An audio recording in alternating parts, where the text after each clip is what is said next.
Pascal LAMY, who is, I think, an outstanding candidate, if I may say so to speak, to the Jacques Delors promotion.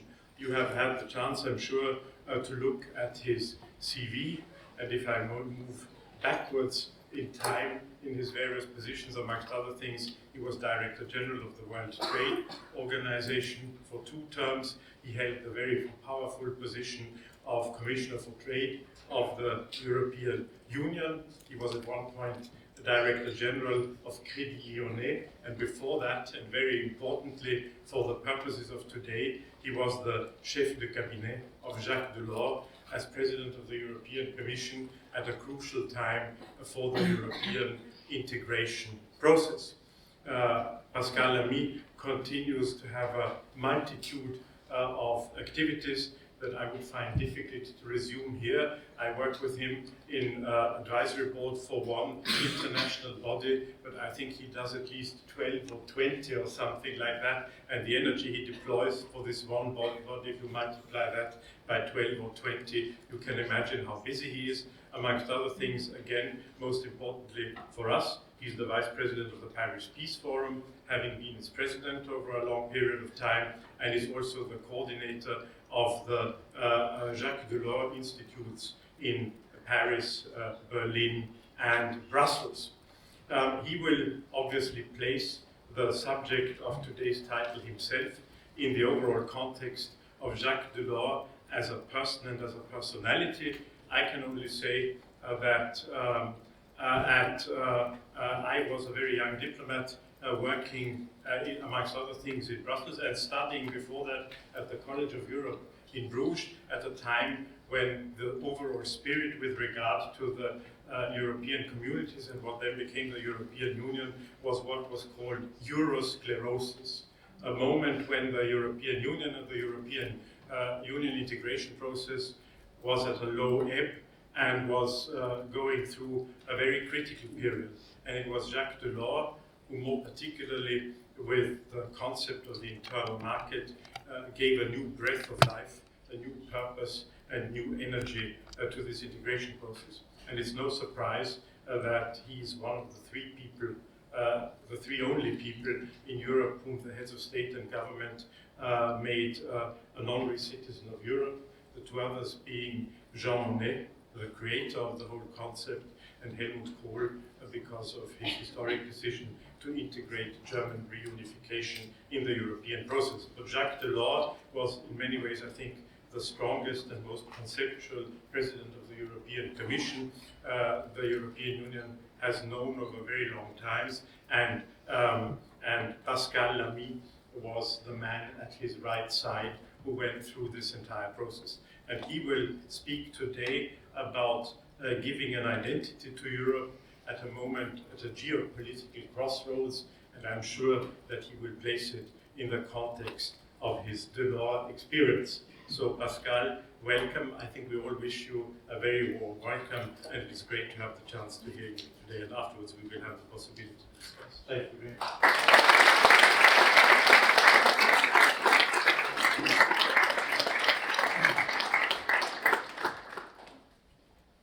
Well, good afternoon to everybody. Many thanks, Thomas, for this kind of introduction. And I will use the time of these few remarks before we move to a more interactive part of our session to Jacques Delors, who, as we may know, passed away last December, and who inaugurated this Natural campus 30 years ago, as many pictures I have seen show. And the point I will try to develop for you, young people, students who may want to learn about this man and the way he constructed his life and his achievement, is simply how did Delors exercise his European leadership. And I will start with a small anecdote. 2 years ago, and Delors was still alive, I attended one of these many seminars about leadership.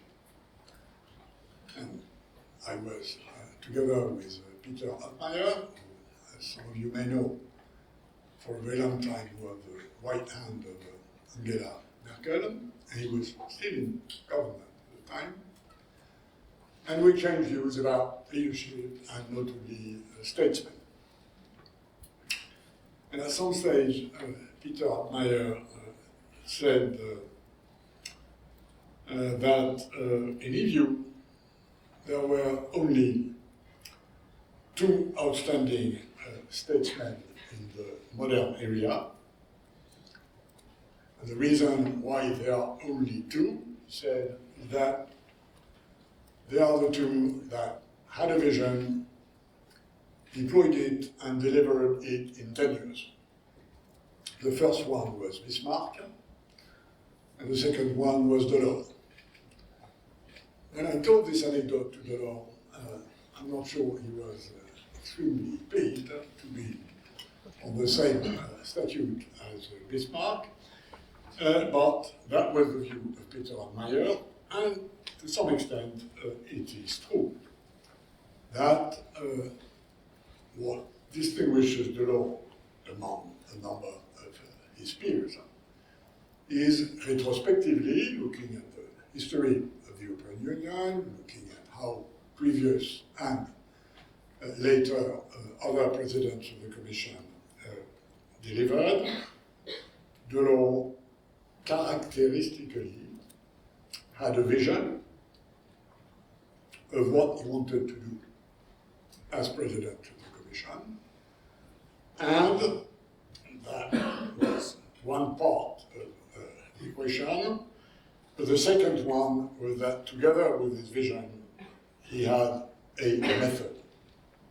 So he had an agenda, but importantly, he also had the capacity to deliver on this agenda, and these are the two bits of this singular piece, which is a map, which I will shortly develop. Starting with the vision, which in a way remains incredibly relevant, current in today's world, and in his view, which was, and that was not his view at the beginning of his professional life, but at the end of his professional life, was characteristically an expression of the European identity. This view was based on three elements: social sustainability, economic sustainability, and environmental sustainability. And I'm saying this at the end of his professional and political career. He developed progressively this vision as he developed his own professional and political engagement, starting with the social, then moving to the economic, and then moving to the environmental. Social, when he was a trade unionist in the first years of his professional career. Economic, when he became an economic expert later on, and environmental when he left Brussels, not when he joined Brussels in 1985. When he joined Brussels in 1985, his vision was very social democrat-like vision. Social sustainability, economic sustainability, a very rare species in France, by the way, so normal European social democrats. And as we know in France, we don't have many of that, but this has been his specific way of building his theory. Again, starting as a trade unionist, inspired by the social doctrine of the Catholic Church. The first place where Delors became a trade unionist were the Christian trade unions in France, inspired by the thoughts and the writings of Emmanuel Mounier, and becoming quite rapidly a good specialist of social negotiations. He then became an economist.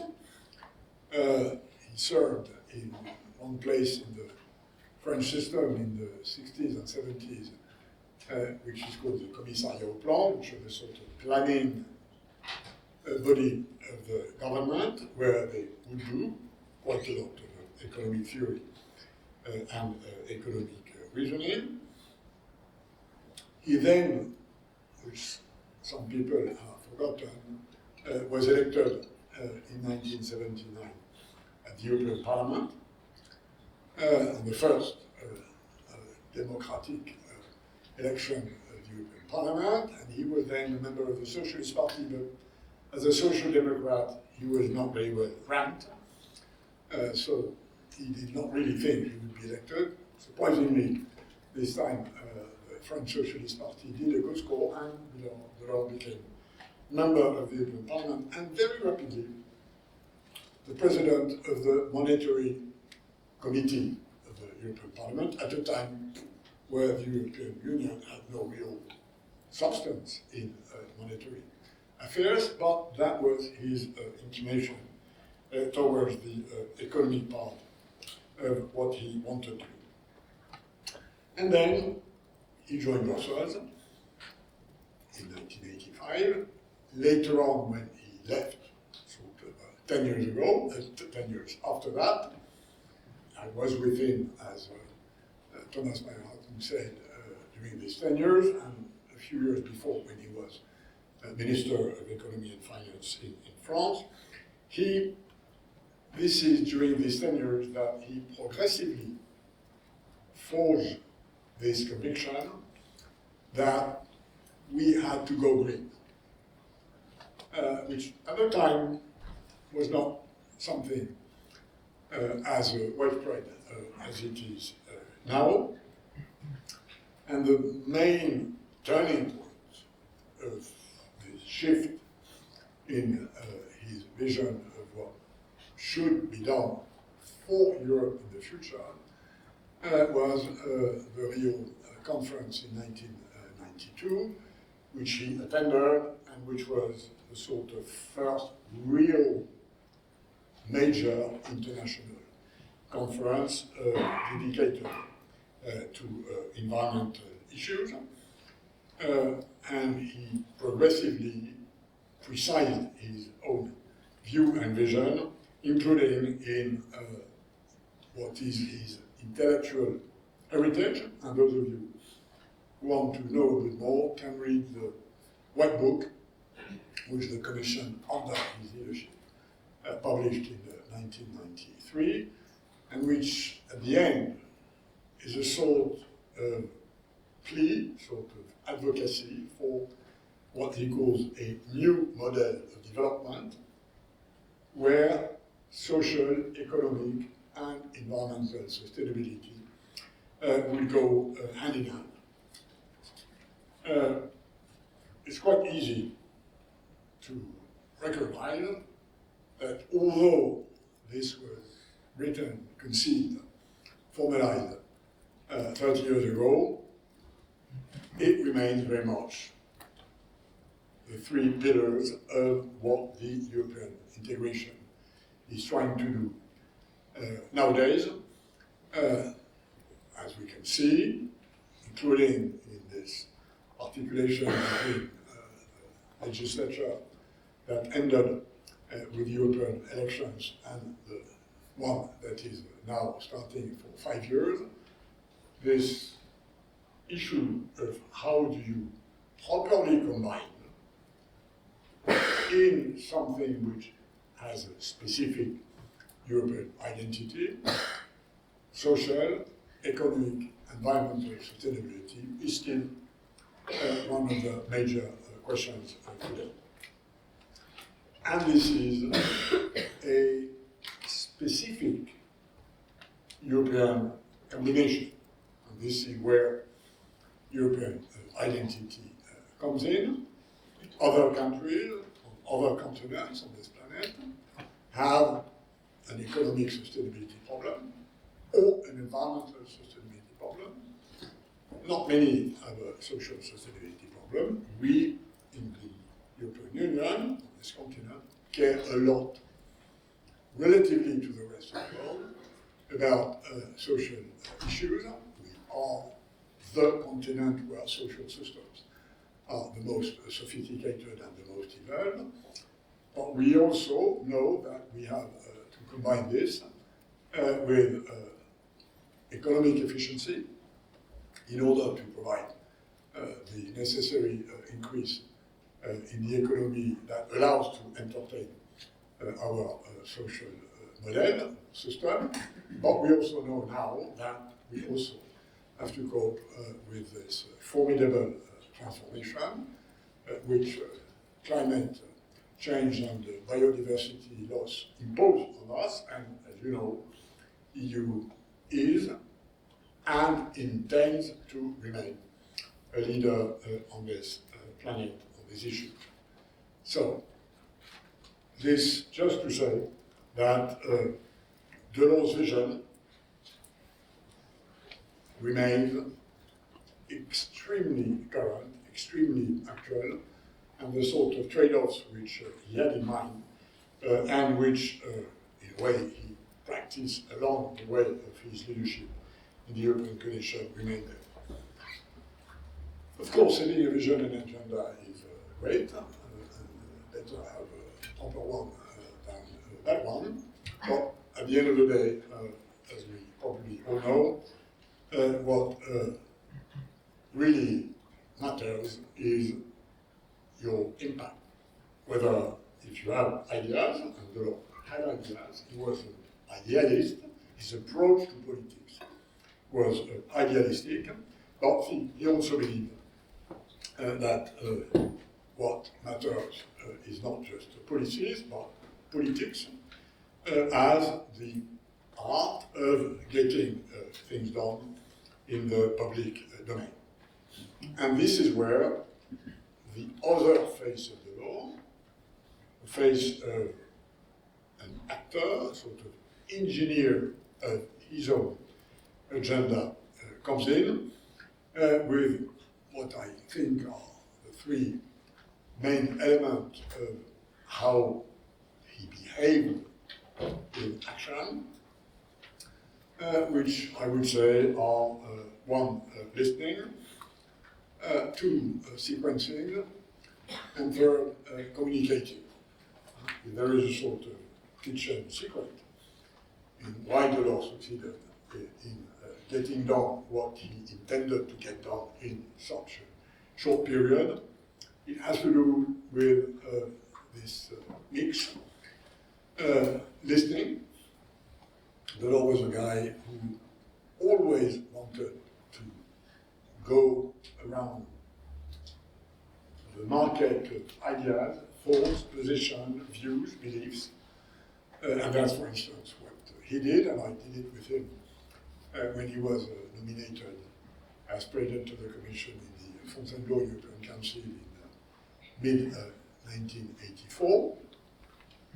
He spent the 6 next months to prepare his arrival as president of the Commission in Brussels, to structure his agenda, his vision of what he should do first when in this position. And he started by doing a whole tour of the then members of the European Union. Not only the then members, by the way, who were 10, but also the two candidates, Spain and Portugal, who were queuing to join. And as usual,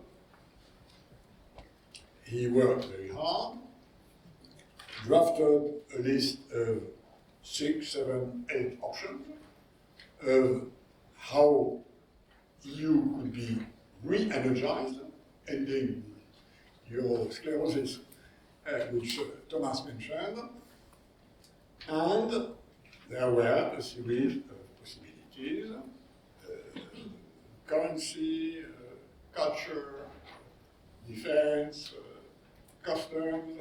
So he came for each of the heads of state and government of the time, and he had a 2-hour conversation. Starting was, this is my list of options, what's your view? And they were all warned in advance that he would come with the list of options. He would start the conversation by listing his option, and then during 2 hours he would listen. Take notes. I also, of course, had to take notes. But that was the way he was doing. And then at the end of these 12 conversations, he extracted, with a lot of thought and work, and checking what was said or not said, the notion that there was one element that where there was enough consensus to create energy in order to relaunch European integration, and that was the internal market, the single market. Not that the EU was foreign to this notion. After all, it had been created as a common market, but he thought that, of course, the common market was very unachieved, and that there was a good price in terms of economic efficiency to streamline this vigorously. And then comes the second element of the way he was strategizing, which is sequencing. He gave a lot of attention to how do I move my agenda step by step, bit by bit, building something plus, and then something plus, the plus, and something plus, the plus, the plus. And this is how the whole itinerary of the single market, which started when he announced it in 1985, in order to lead to 1992, was structured. So he created a sequence, which would start by this, and then do this, and then do this, and then do this. And one of the, not the first step, but the second step was, we need to be able to take the right decisions. And at the time, as you may know, a lot of decisions were still by unanimity. So he structured the sequence in 2 steps. One, I will get the European Council to agree that we have to do that, and I will make the pitch, and I will get enough of a consensus to say, you have decided to create a single market. Not saying much more, pocket the decision of the European Council, and then a few months later say, I have to tell you something more, which is that in order to do what we have to get decided to do, you need to change the treaty. Otherwise, we won't be able to do it. And it worked. And it worked because he had convinced enough people around the table, and by the way, in the European Parliament, even at the time the European Parliament did not have a say as large as it has now, that that was the thing to do. And then the logical consequences is that you needed the instrument to do what you had decided to do. I could go on and on in the way, once the thing was decided and the internal market started to demonstrate its strength, but also its reshuffling capacity in the economic and social fabric, then the next step was, yeah, but we have to do that in a way that is enough balanced between the rich and the poor, regions which are developed and regions which are less developed, because if you open competition all over the place, some will have more problems than others, the big ones will benefit, the small ones might suffer. Then we have to restructure the way the EU budget works between the regions. Hence this doubling of the, what was called at the time the structural funds, which then he slipped into the machinery. It was not easy.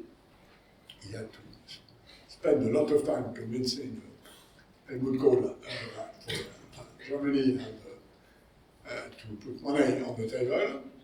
He did it. That was another part of the sequence. And then later on, he came with the notion that given that we now have a real single market, we cannot remain with different national currencies because devaluation your currency is gaining unfair comparative advantage. Then we had to keep moving towards the economic and monetary union, which he had not invented. Notion that we should go at some stage to an economic and monetary union predated Delors for a long time, notably with the Werner report, which dated from 1969. But sequencing was one of the main elements of his success. And then the third one, and I will keep on the same example, communicating. So I remember too well when we discussed what he would announce at the European Parliament in January 1985, which is the internal market will. Then we started looking at how do we communicate this. A single market is something extremely abstract, which nobody relates to. And we spent a long time thinking, how can we exemplify this? And then came the two ideas that, at the end of the day, were the trick for communicating this sequence. The first one was giving a date for this to be achieved. So 5 years, 10 years, 6 years, 8 years, 9 years. For whatever reason, we ended with 7 years, 85, 92. And then we had to look, he had to look at how can you communicate what should happen in 1992 to exemplify this new thing that we were creating together. And then came the notion of getting rid of the borders. In reality, the reason why we had kept borders, although we had a common market, although we had no tariffs or anti-dumping duties within the European Union, we had kept borders because of regulatory discrepancies that were hampering this single market which we wanted to construct. So the evidence of what we were trying to do would be materialized by let's get rid of these borders. And it worked. So with this example, I just want to show that the vision that we had to get there, we had in mind, the engineering of how to do these different steps, listening, convincing, sequencing was crucial. And I think, to sum it up at this stage before I conclude, these are the main ingredients of how you, individually, and notably those of you who have ambitions, and I'm sure there are many in whatever direction you want to express or deploy them, there is a lesson to be learned in this sort of relatively simple model. It's not very complex. Of course, it had to be adjusted as events developed, but this is the thrust of what I believe, and this is what I explained to my good friend Peter Admire, was the sort of specific combination he had in mind. Now, I will conclude in, of course, one question, which is, did Delors get everything right? Of course not. We never get everything right. But as of today, if we look at the EU of today, there are obvious elements that were not part of Delors' vision or engineering. And the reason behind that is very simple. The world has changed. And I would say, unfortunately, because, let's say, look at the last 20 years, the world has changed in a direction which is a problem for the European Union. We, at the time of Delors, when we're not in a peaceful world, there were tensions, there were rivalries, there were conflicts, but with a size and an importance which is totally incomparable with what we have now, unfortunately. And the belief, at least in the European Union, was that what we had rooted, the values upon which we had started building European integration after the Second World War, and which were totally validated when the Berlin Wall fell, that was forever. We had now gotten a stage where the democratic values on which we based the whole construction were there forever. Experience has shown, unfortunately, that in both cases, the notion that EU was about peace and the notion that EU had definitely rooted democratic values in its core are now challenged by outside the European Union as far as peace and democratic values are concerned, and by inside the European Union, in some cases, as far as democratic values are concerned. And this is, in my view, the two areas which, in a way, we have to add now to this Delors vision of social, economic, and environmental sustainability. We have to add now strategic security, and this is a big transformation for the European Union as compared to the path it has followed for the last 70 years. And this is for a simple reason, which is that if you look back, let's say, the last 10 or 20 years, each of the big crises that hit the European Union came from outside. None of the major crises, the financial crisis in a way, what happened in the Middle East and what's happening now in the Middle East, what of course happened with the Russian invasion of Ukraine, all these major damages imposed on the life of Europeans came from outside. The normal consequence is that we better be better at coping with this in increasing our own strategic security capacity and resilience. And the second one, of course, is what has happened in some of the member states and what's happening in other places the world with this regression of democracy, and that's the fact that democracy has regressed in this world for the last 20 years, and this sort of excessive polarization of political life. These are now things which we need to add, and that's my conclusion. I think, of course, Delors was right at the time when he exercised his European leadership, but we now have to add other elements in his own mix, and that's the challenge which I hope your generations, and notably the ones that are here studying in Italy, will be able to cope with in the future. Many thanks for your attention.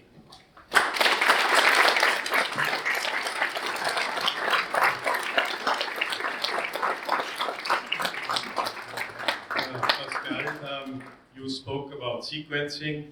It sort of reminded me of these novels where they have sequels in newspapers, and as they had in the past, and every week you have a new sequel.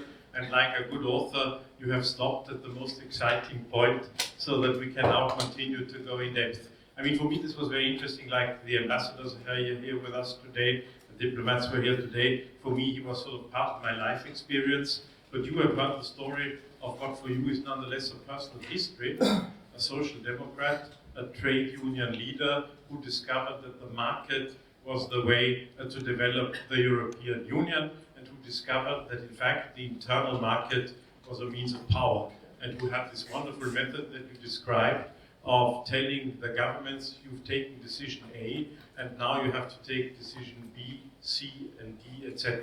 And obviously, and I will then open the discussion, the interesting question that you launched at the very end was, what would Jacques Delors do today? And you, of course, have the privilege of having been with him and seen him more or less to the very last weeks of his life. So I suppose you once or twice asked him that question. And it would be interesting also, when you answer questions, to hear whether Delors had some advice in his meetings with you on what the European Union should do today. But I will not now monopolize this with a question of my own. You may perhaps come back to this in our discussion. We have approximately, I think, up to 30 minutes now, and I would ask colleagues who want to take the floor to make themselves known, and we will take perhaps blocks of 3 or 4 questions at a go, and you may perhaps answer them in blocks. So who would like to get us going with the first question? And please, when you do so, introduce yourself and say where you're from, because that's also always interesting. Who would like to start? Perhaps exactly on the... I cannot believe that you have already answered all questions that anybody might have had in the room. And in my own memory, the students of the College of Europe are not that shy, and it would be strange if the promotion Jacques Delors is of all is the shyest I've ever noticed. Just please, in the first row here, please. Please take the floor, yes. And introduce yourself. Hello, sir. First of all, thank you for coming here and talking to us. I'm Jean-Marie, I'm from France and Germany. I would like to ask you to elaborate a bit more on the alternatives you were talking about, that back then you had proposed to the different member states and the candidate states, and what were the alternatives, how else could Europe have evolved instead of how it actually did? Thank you. No, the idea was you said that Delors had a set of, I don't know, 10 or 12 alternatives, and our colleague from Germany and France was curious to know what the other alternatives were that were not chosen, which I also have to say I find an interesting question. Further questions? Perhaps on what all of this means for today. Anybody wishing to come in? Okay, then we'll start off with this question, and then if you could also take my own, what would Jacques Delors do today? As a second question, I think that would be interesting too. Please, Pascal. Okay. Let me mention at least 3 options which were on his list, which was common currency. Germany said, no way. Culture, UK said, no way. And then was defense, and then Italy said, no way. And Delors said to his Italian counterpart, why not? And his Italian counterpart answered, too expensive. So those are good reasons which at the time were given, at the time where we were 10 to be 12 very soon, and which show that these answers were relevant at some stage. But things have changed. We now have a common currency in most of the members of the European Union. We now are convinced that we have to ramp up our security capacity and game, even if it will take a lot of time and a lot of money and a lot of negotiation. Not least because it does not only depend on us, notably for strategic security, given the existence of NATO and the fact that if EU wants to do more for its own defense, this has to be accepted within a NATO framework, but also because, as we all know, our member states today are far from being aligned on this issue. But at least now it has become a matter of discussion.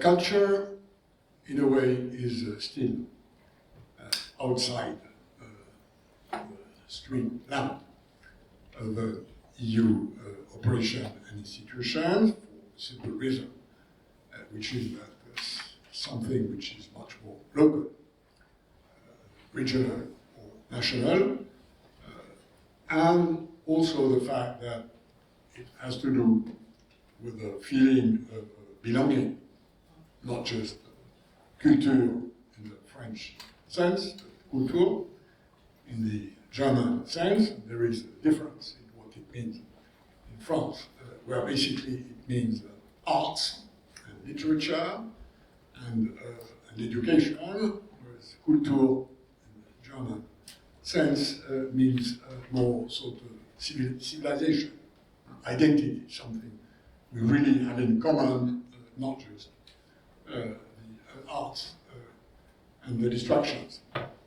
And this is, by the way, something which matters. And I happen to believe that we are not where we should be in the understanding of what further European integration presupposes or implies in terms of a feeling that we belong to the same entity. But this is another question. On your question, Thomas, what today, we had, as you can imagine, many conversations. I was seeing him roughly every month for many, many years when I was in Europe, or when I was in Europe, when I was in Paris. That was the case sometimes. I think what most of our conversations went around was precisely whether EU would succeed in overcoming what he saw as a big problem in the weakening of democratic institutions in some of our member states. And that was a big shock for him, as it was, I must say, for my generation. And second, the incredible shock that was for him, as for my generation, even if I'm the next one, although I'm getting older, which was the Russian invasion of Ukraine. Delors, in a way, was a sort of active pessimist. His European thought was framed by two world wars. The first one, because his father had been very seriously wounded during the First World War and always had to face and cope, like the family, with the sequence of this wounds. And then he was born in 1925. We will next year celebrate the 100th anniversary of his birth. He had very young seen the Second World War coming and lived through it. So these two words were very important in his own thinking, and he often used this pessimistic presentation of things when he was saying, unifying Europe is what will decide between survival or decline. Now, you can take this as something quite pessimistic. Survival means otherwise we are dead, or decline means the world is moving in a direction that is not our direction. And the Russian invasion of Ukraine was for him the catalyzation of the fact that he was right.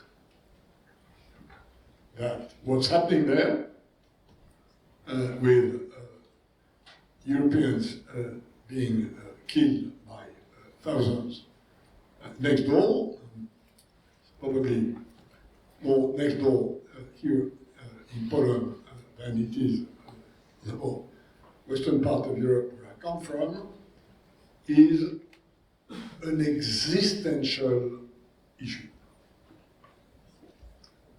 He was convinced, he had no access to public media, or very rarely in the last years of his life, but he knew, and my view, by the way, coincidentally, was, and is in my case, that if Putin wins, this is a very severe questioning of the relevance of EU integration. Now, will we survive this? Hopefully, although, as you know, we remain pretty slow, and rapidity and agility should have been one of our comparative advantages collectively, given the way the Russian system works. No, whether we will or not survive at this stage is unknown.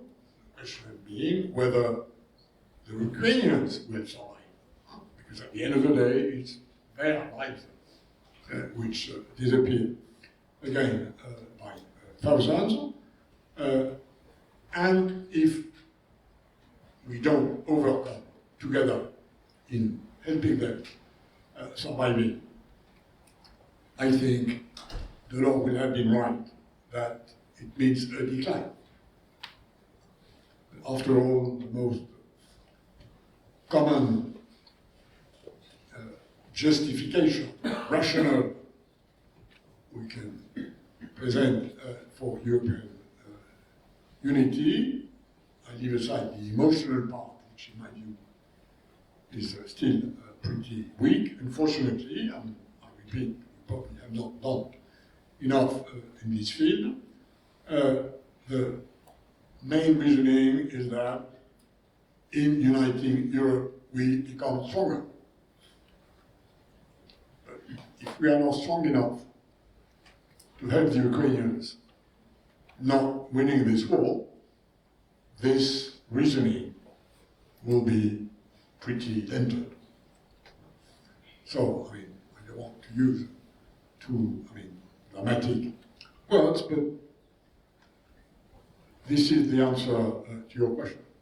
Thank you. Last part of his life was extremely somber because of what is happening in Ukraine. And he was not sure, and I'm not sure, that we will overcome this incredible challenge which we have to face. Thank you. Further questions? Yes, please, there at the back, and if you could present it. Hi. Do I need to go to the microphone? Yes, please. Thank you for being so speedy. Angelo Martelli from the LSE, actually visiting currently Anatomy. So I was born at the end of the 1980s, and so I have experienced the full benefits both of the single market and of globalization. Then I get to the mid-2010s, and we start speaking about losers from globalization and also of a populist backlash. Now, was this an unforeseen consequence in a way of also this sequencing that we could not really anticipate that this social dimension was so important, and we went ahead and pushed ahead, for instance, with monetary union, which was extremely important. And in order to address this, do you think that it's really necessary then to go ahead with fiscal union and with redistribution at a supranational level? Thank you. Where was the second question? Yes, please. Here. In the second row, and then there were two more.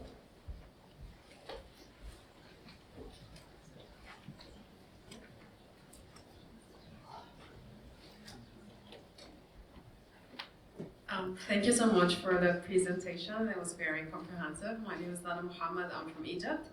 I have 3 questions. Yeah, my colleagues are familiar with my tendency to ask a lot of questions.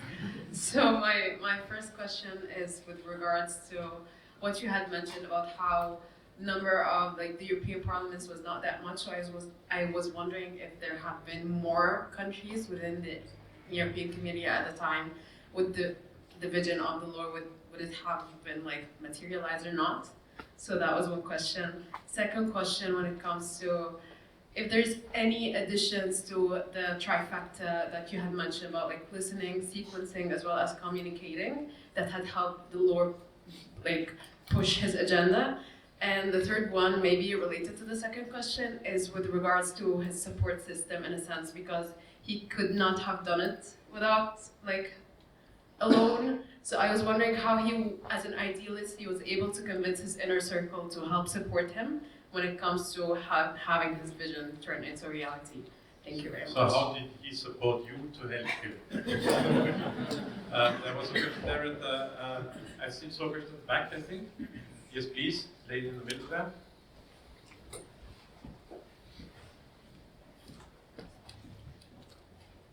Hello, my name is Natalia and I'm from Poland. Obviously, was Mr. Delors a key historical figure, but as someone who worked with him so closely, could you please tell us who was he as a human being? Thank you very much. So that we get really the full picture from somebody who knew him. And one more question, I think I can take. There was a question there at the back again. Yes, please. Hello, my name is Stefan and I come from Poland. And I wanted to transpose this Delors method on current affairs and ask about the Green Deal. Do you think that there was a problem with either listening, sequencing, or communicating when it comes to this new major reform? Thank you. Very good. No, thank you very much. We have left, I think we have more or less 8 questions now. We will calculate the floor is yours, Pascal. Okay, on globalization, it's a topic I've been living through for many years, including my capacity as DG World Trade Organization during 10 years, I've always thought and said that first, trade opening is only one element of globalization. There are many other elements at play, but this is the most visible one. The intensification of international exchange stemming from the multi-localization of the production systems with the goods or services. That's what appears as the main feature. And it is true that international division of labor, which is what trade opening fosters in market systems, because it allows each and everybody to develop its comparative advantage. If I do something better than you do, and if you do something better than I do, we have a rational interest in exchanging, and it's going to be win-win. I will benefit for your know-how, which is better than mine, and the other way around. That's the theory. It works. Globalization is efficient. But, of course, those who in your constituency are doing less well than I do, and those who in my constituency do less well than you do, won't be happy. They will have to change. They will have to relocate. They have to retrain. They may lose their jobs, which is why globalization is not only efficient, but it is also painful. And that's something I've always said and believe. It's efficient because it is painful, and it is painful because it is efficient. Now, this means that the social impact of globalization has to be taken into account, unless you believe that markets should regulate everything. Too bad for those who lose, and good luck for those who win, which is not my own philosophy.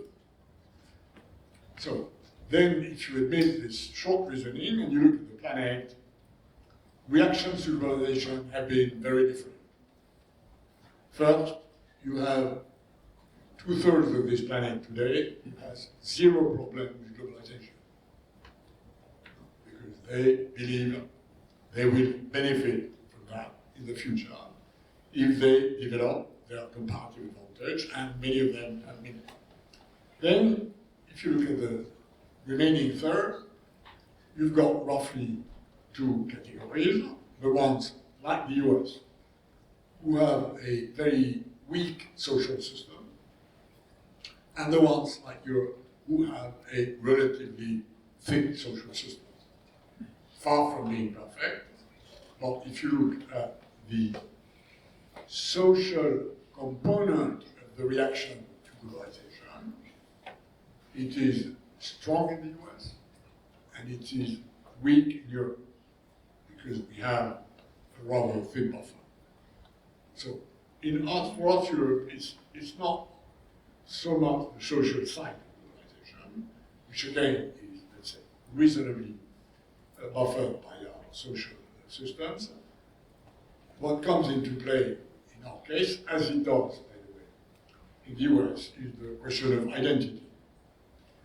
And this is where we probably misappreciated the impact of globalization in national, local, individual identities by a number of people who feel threatened by these newcomers, by these new elements, what they see on social networks, on the news, which create a sort of anxiety, not least because of the speed of this globalization. And if you take the case of China, for instance, it's obvious that China has had economic trajectory which is totally unprecedented in human history. So I would distinguish between these two elements, and I think for us in Europe, the main problem we have to understand better is how this identity reaction, which then can be fed into the politics and sort of political life, which can be more or less used or instrumentalized or felt in different ways by different constituencies. Let me regroup the two questions about Delors himself. He certainly had the capacity to lead his people. I mean, I was his chief of staff, I was his man for a long time. But his behavior with the people made him most of the time, always, but most of the time attractive. People would like to talk to him, he would listen to them. If you were working with him, you would recognize, and he would recognize,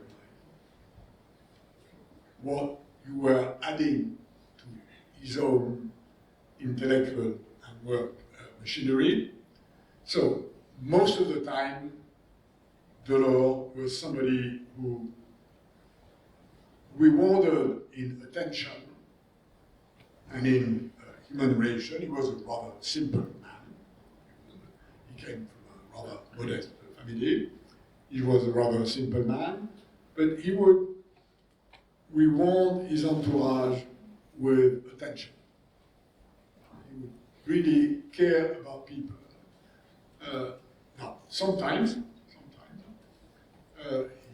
was not always very easy temper. Things would sometimes not go right, not go quick enough, not go in time. A few missing details which he thought should have been addressed. And at some stage, he could be pretty dominant. But not most of the time. He was anything but somebody arrogant. Again, he was simple, rewarding. He attracted attention and talent. I think I was there to help him doing that. And we had a sort of friendship and relationship, according to which I knew what he would do well and less well. He knew I knew, and he knew what I would do well and less well. I knew he knew. So, I mean, in this sort of relationship, it's not that difficult to rely. I would do most of what he would not do that way, and he would do most of what I would do, although he was the boss. And I think in this sort of relationship, it can only work if he has a total trust and confidence that if I do something in his name, it's something he would agree with, and that's the unidirectional part of the relationship. He could do things which I would not agree with. I could not do things which he would not agree with, unless I disagreed with him on something, and we would have a discussion, and I would make my point, and he would listen to my point, and at the end of the day, he would or not say that he had changed his mind. So, the sort of human being part was a big element. Very good question on the Green Deal. We know that we have a sort of backlash, which stems from the fact that initial part, devising this essential backbone EU strategy for the times to come, has faded a bit. And if I take my three components, listening, sequencing, communicating, I think we probably could have been better at listening. The Green Deal came very quickly after the 2019 European election, when the message that came out of the election, and notably with this big jump at the time of the participation of young voters, was a great message. The main feature of these elections were greater participation increased, whereas, as you know, it had been declining quite consistently since 1979, and young voters voted more, and at the time, they voted more on the Green side, which, by the way, probably has changed since. But the conception of what would be the Green Deal was done in relatively closed doors. We did not open a big debate with farmers, with car makers, with energy providers, of what this mean, why we needed to do it, how we would do it. In a way, if you compare it to the internal market of Delors, at least Delors, we and he, and the teams we had started gathering around him in his team, we've been working during 6 to 8 months. Listening, looking. The Green Deal was cooked in 2 months.